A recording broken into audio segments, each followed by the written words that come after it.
Hi guys, this is Long Lowy TV and I am here at Labason, Banhigan Beach. So it's my first time here guys. Sobrang ganda ng views nila and the dagat is super nice. Marami lang siyang basura guys because kakatapos lang ng bagyo and then sobrang daming tao dito guys. I will show you ha, okay?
Dahil kakatapos ng bagyo guys, kaya maraming basura dito, yung mga bakas ng alon. So, pag walang bagyo guys, super ganda dito kasi white sand po siya. Ayan.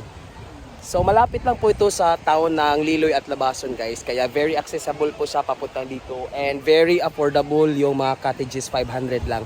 And also, walang entrance fee guys at saka mag-enjoy po kayo dito kasi sobrang lawak po niya ng beach niya.